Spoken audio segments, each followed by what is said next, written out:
c'est Mandarine pour MetaTrader Technique Formation. Bienvenue à tous dans cette nouvelle vidéo. Nous allons étudier l'indicateur numéro 23 qui se trouve sur votre plateforme MetaTrader et son nom c'est le On Balance Volume qu'on abrège OBV.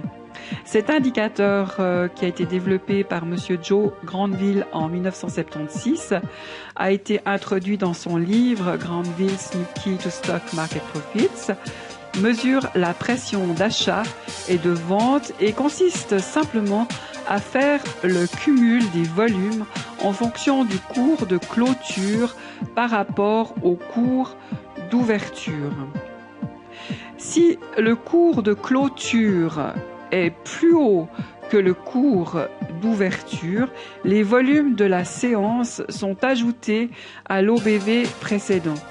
Si la clôture est inférieure à l'ouverture, les volumes sont soustraits à l'OBV précédent.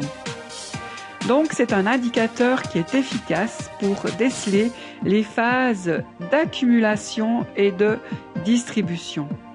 Il indique si la hausse d'un titre est accompagnée ou non des volumes, ce qui, dans ce cas, la rendra beaucoup plus saine et instaurera une confiance chez les investisseurs par rapport à la tendance. L'interprétation générale de cet indicateur, en fait, on admet que l'OBV varie avant les cours. Quand les investisseurs affluent sur une valeur, l'OBV croît ainsi que le cours. Si l'évolution du cours précède celui de l'OBV, on a une non-confirmation. Les non-confirmations se produisent quand le marché se situe dans les extrêmes.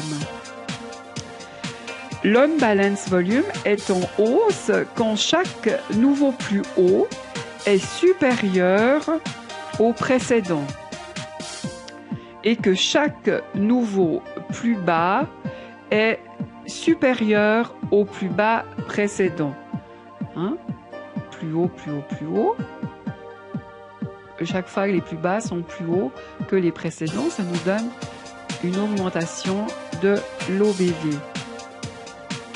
Inversement, l'OBV est en baisse quand chaque nouveau plus haut est plus bas que le précédent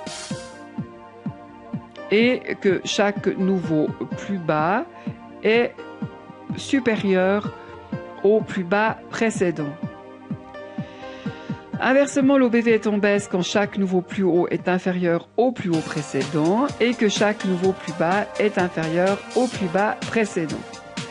Quand l'OBV fluctue successivement vers le haut et vers le bas, la tendance est indécise.